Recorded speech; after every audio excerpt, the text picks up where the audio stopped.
Hello everyone, welcome back. Here is the last question of exercise 6.2 of class 9. I hope आपने previous videos देख लिए होंगे. अगर आपने अभी तक बेसिक पार्ट भी नहीं किया है तो आपको लिंक डिस्क्रिप्शन बॉक्स में मिल जाएगा, आप वहाँ से कर सकते हो. चलिए शुरू करते हैं. Question number 5. In figure PQ is parallel to RS are two mirrors placed parallel to each other. ये two mirrors है हमारे पास, ठीक है. ये पैरेलल प्लेस किए गए हैं. Okay. An incident ray A B strikes the mirror P Q at B. एक ये हमारे पास इंसिडेंट रे है क्या, ए बी, ठीक है. ये स्ट्राइक कर रही है मिरर पी क्यू को बी पर. ओके. यहां स्ट्राइक करने के बाद कह रहा है the reflected ray moves along the path B सी.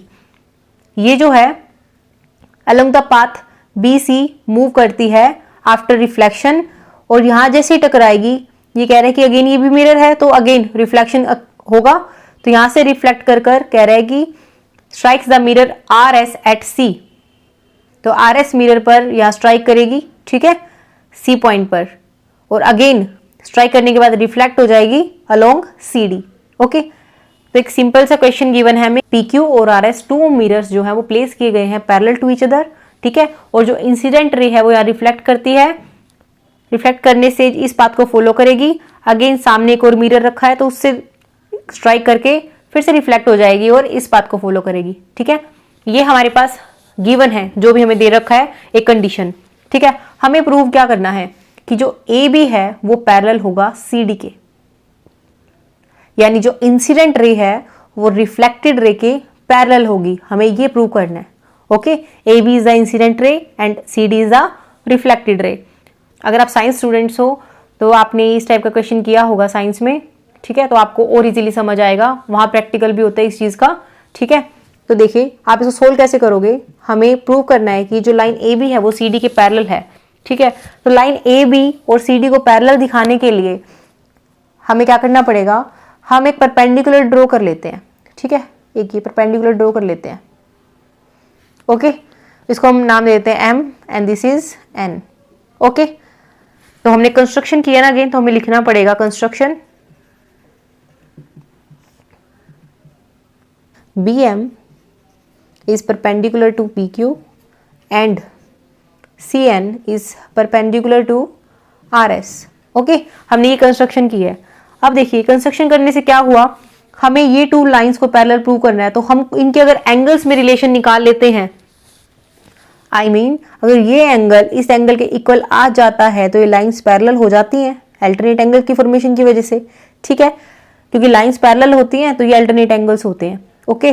तो हमें कुछ भी प्रूव करने से पहले पता होना चाहिए कि हम किस तरीके से कौन से स्टेप्स फॉलो करें कि हमारे पास गिवन जो हमें आंसर लाना है वो आ जाए, ठीक है. तो आपके दिमाग में कोई ना कोई एक स्टार्टिंग पॉइंट होना चाहिए क्वेश्चन को पढ़ते ही कि आपको क्वेश्चन कहाँ से शुरू करना है, ठीक है. और वो तभी आएगा जब आपके बेसिक्स स्ट्रॉन्ग होंगे, अच्छे से क्लियर होंगे. ओके. चलिए देखिए, अब ये जो एंगल्स का डिवीजन हुआ है इनको मान लेते हैं angle 1, this is angle 2, this one is angle 3 and this is angle 4. Okay. अब देखिए जो एम बी है वो एन सी के पैरेलल होगी, ठीक है. अब क्या लिखोगे, B M is parallel to C N. Reason क्या है, ये दो हमारी पैरेलल लाइंस हैं P Q and R S. तो पैरेलल लाइंस के ऊपर जब भी हम परपेंडिकुलर बनाते हैं तो वो भी आपस में क्या होते हैं, पैरेलल होते हैं, ठीक है. These are the two normals. Okay. तो आप क्या लिखोगे, because perpendicular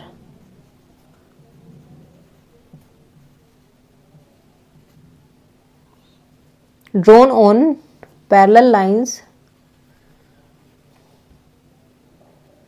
are parallel to each other.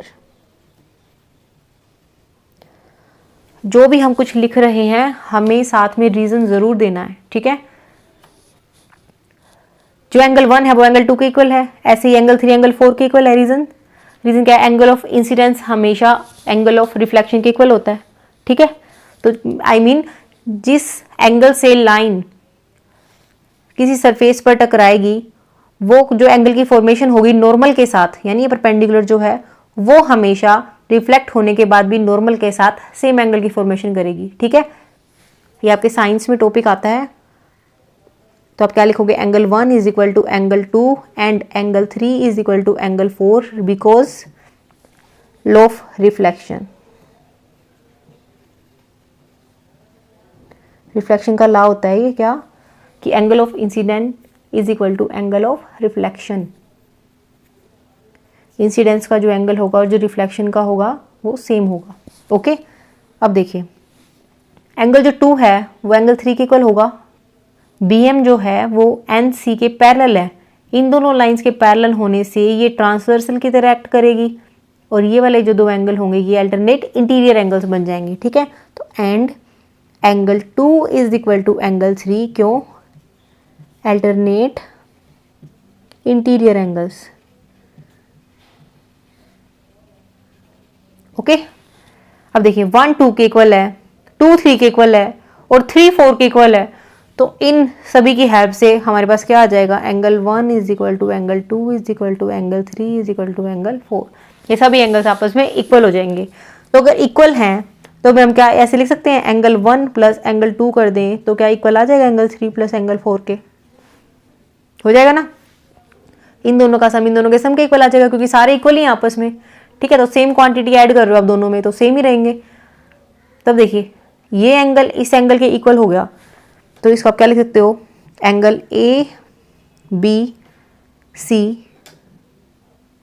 Is equal to angle BCD। देखिए ये आ गया। अब देखिए ये आने के बाद ये क्या है, alternate interior angles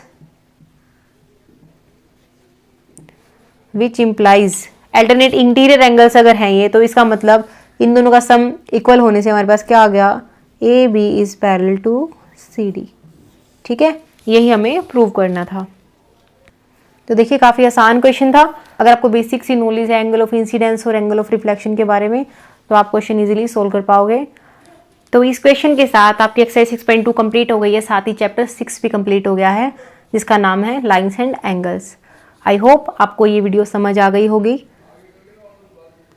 if you like this video, please do subscribe and share it with your friends and classmates. Thank you. Take care. Bye-bye.